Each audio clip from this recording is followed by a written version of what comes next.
Bismillahirrahmanirrahim. Assalamualaikum warahmatullahi wabarakatuh. Untuk pertemuan kali ini kita akan coba mempraktekkan untuk mencari selisih waktu ya. Biasanya ini digunakan untuk sistem seperti perpustakaan.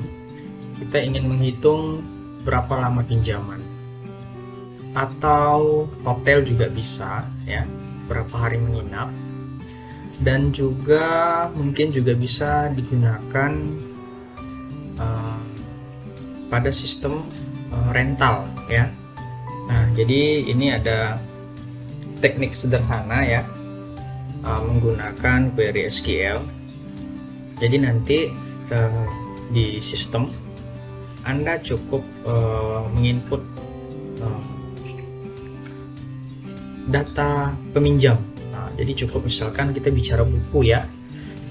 Jadi kalau bicara buku cukup dipanggil data bukunya, terus siapa nama peminjamnya, terus disimpan. Untuk tanggal peminjaman pada saat kita insert, dia akan menyimpan tanggal hari ini yang ada di device Anda atau di komputer ataupun di laptop Anda. Nah, nanti untuk pengembalian juga sama, cukup Anda panggil misalkan di situ dia ada kartu peminjam ya, mungkin dipanggil kartu peminjam, muncullah nama peminjam dan buku apa yang dipinjam. Setelah itu klik tombol pengembalian. Nah, pas pada saat Anda klik tombol pengembalian, nanti di report akan muncul berapa hari lama peminjamannya. Nah, jadi seperti itu ya. Begitu juga untuk rental kendaraan ataupun hotel ataupun sistem-sistem yang memiliki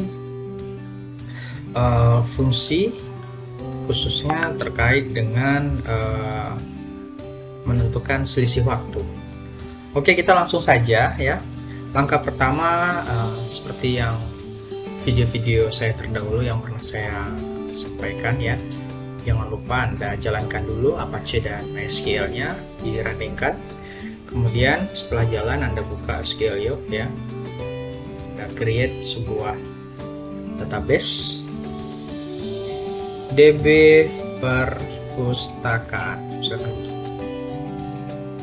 Nah, saya baru saja membuat database perpustakaan. Saya buat tabel, ini tabel peminjam atau tabel anggaplah di sini tabel pembelian. Di sini ada judul buku ya. Misalkan ini sistem tentang peminjaman buku di perpustakaan. Judul buku, tanggal pinjam, terus tanggal kembali. Nah, begini. Nah, ini tipe datanya varchar, ini date, date ya. Judul bukunya 30. Ini kosongkan, tabel pengembalian, kita klik save. Oke, setelah selesai kita lihat. Nah, beginilah tabel kita. Judul buku, tanggal pinjam, dan tanggal kembali. Misalkan seperti ini contoh sederhana ya. Kita ingin mengetahui berapa lama peminjaman buku ini. Nanti mungkin kita bisa tambahkan terkait dengan logika if. Kita berbicara mengenai kondisi, mungkin ada denda. Jika peminjamannya lebih dari 5 hari, maka dia akan dikenakan denda per hari 500. Jadi akan dikali dengan jumlah hari keterlambatan. Nah, mungkin seperti itu. Oke, selanjutnya adalah kita create view ya. View pengembalian, misalkan begini. Oke, sama ya, dihapus. Terus kita klik di sini judul buku, koma, tanggal pinjamnya kapan, ya. Terus tanggal pengembalian, koma.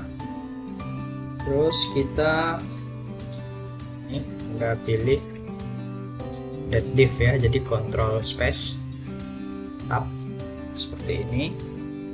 Nah, tanggal atau mungkin Anda bisa arahkan kursor tanggal kembali ya, koma, tanggal pinjam. Dia akan mengurangkan yaitu as lama pinjaman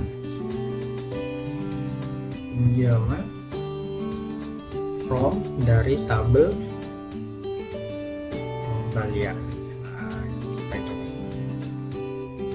Oke, kita baca judul buku. Dia akan menampilkan judul buku, select judul buku, tanggal pinjam, tanggal kembali ya.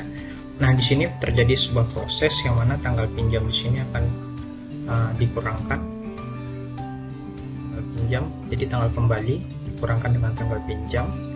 Nanti dia akan muncul sebagai lama pinjam dari tabel. Oke, kita coba jalankan. Oke, tidak ada salah. Nah, ini jadinya ya. Kita coba inputkan datanya. Judul bukunya adalah algoritma. Dia minjem itu bulan November ya. Dia minjem tanggal 23. Terus dia mengembalikan tanggal 27. Oke.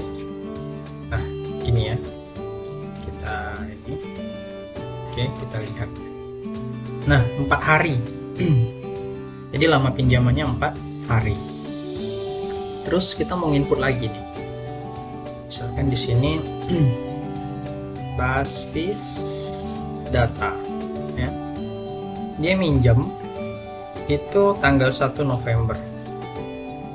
Terus dia mengembalikan itu tanggal 27 hari ini. Oke. Jadi sistem kita cukup menginput 3 buah field ya. Data untuk 3 buah field ini saja. Terus di sini mungkin struktur data.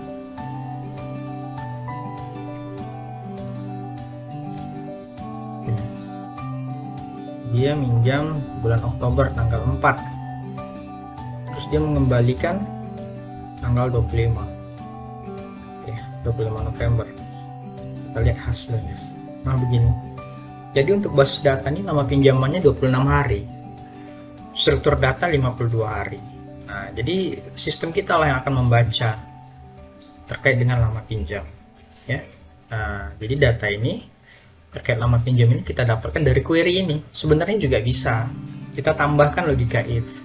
Jika lama pinjam ya, lama pinjam besar sama dengan atau besar dari 5 hari ya, maka dia akan dikenakan denda 500 per hari. Nah, ini akan muncul nanti berapa dendanya.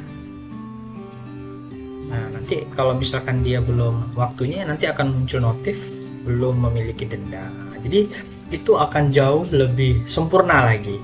Jadi cukup dengan mengentrikan 3 buah data, dia sudah mampu memberikan informasi banyak hal ya. Bisa lama pinjam, bisa denda, dan seterusnya. Jadi seperti itu ya. Itulah kegunaan query SQL yang saat ini kita pelajari.